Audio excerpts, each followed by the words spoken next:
Next, parents of severely disabled children say they feel forgotten during lockdown. New figures from the Disabled Children's Partnership suggest that in 76% of cases, disabled children and their families have been surviving since March without any of their normal care and support.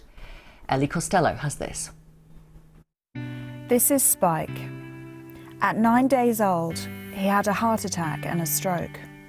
He suffered severe brain damage. He has cerebral palsy, is epileptic and is deaf, so has very limited communication. Since the start of lockdown, Spike's mum has cared for him alone.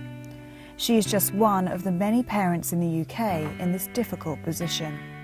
The Disabled Children's Partnership has surveyed more than 4,000 parents of kids with complex needs. More than 3/4 of those families say that all care and support has been withdrawn since lockdown began.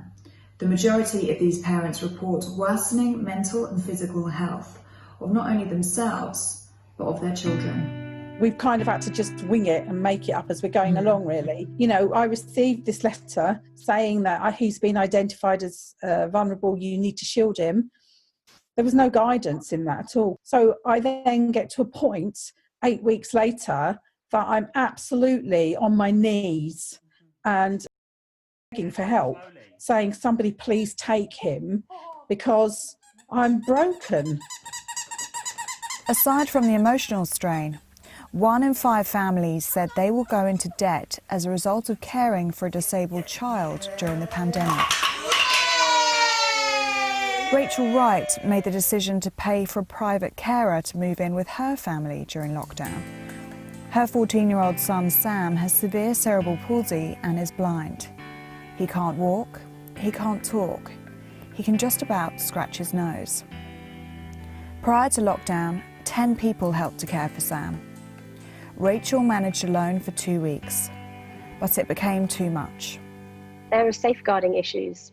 As a nurse, I go to work and I can't work more than 14 hours. I can't work more than 12 hours without legislation and regulation saying I can't. I certainly can't work 14 days in a row and be deemed safe in my practice.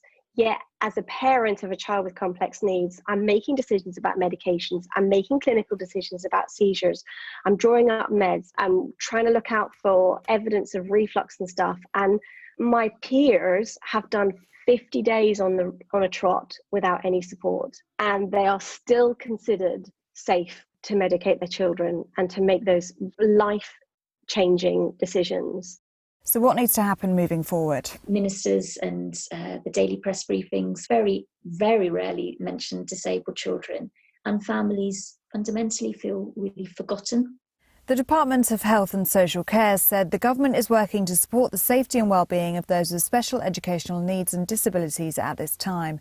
During this pandemic, local authorities will work with their local providers of short breaks to offer as much flexibility as possible whilst adhering to the government's guidance to keep children and staff safe. We have also made £10 million in grants available to help families. For many of us, life is slowly going to return to normal.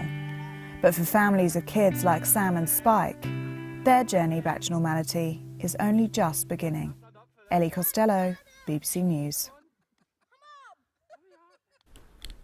Let's talk now to Matt Rooney, head teacher at St Giles School for Special Educational Needs, and Ilham Elfen, who's a single mum to a little girl called Nada, who has special educational needs too. Welcome both of you. Ilham, I know before lockdown you had a carer who would come in to help look after your daughter. That now hasn't happened for 14 weeks. What has it been like for you? Good morning. Yes, I had a carer who hasn't been helping me since 14 weeks. It's been tough, it's been confusing, it's been dark because I didn't have any break since. We're not leaving the house. We don't go out except to the school which is next door for blood tests and to play in the playground once every 3 weeks or every 2 weeks. That sounds pretty stressful. It is when you know that the child does not understand what's going on and she has learning difficulties, severe learning difficulties and anxiety disorder. So you're always careful about what to tell her. You can't tell her, don't touch people, don't touch this, because the anxiety will be higher than usual, and it's going to be hard to go back to normality. It's not like the button that you can turn on and off. Now people are bad, later people will be okay. It's not that easy. Do you see an end in sight? I mean, when the carers will be able to come back to help you, to give you some respite?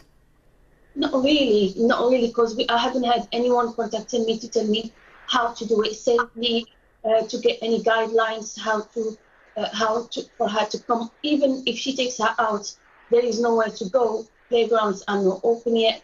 There is no swimming pool, nowhere to go, and it's not safe. I don't drive myself. She doesn't drive, so we're not able to take public transport. So I don't see it coming anytime soon. Ilham, I'm just going to bring in Matt Rooney, if I may. I know, Matt, your school has remained open during lockdown. Why did you decide to do that, and what kind of support have you been able to give to families?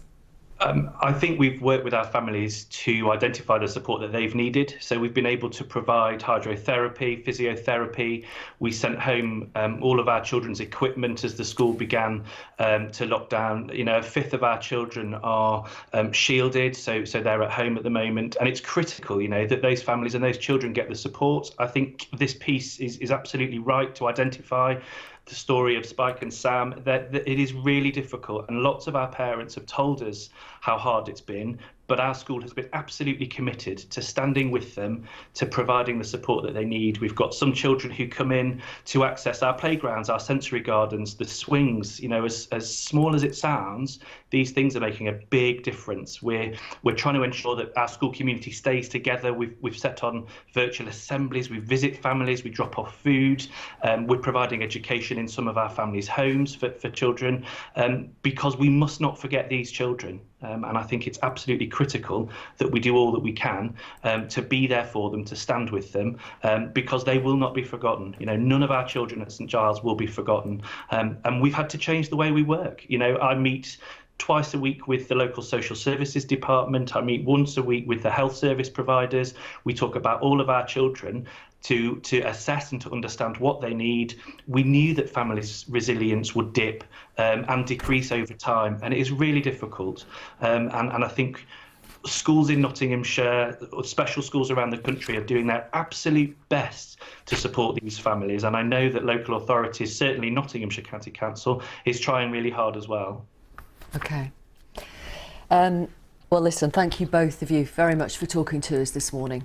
We appreciate your time today.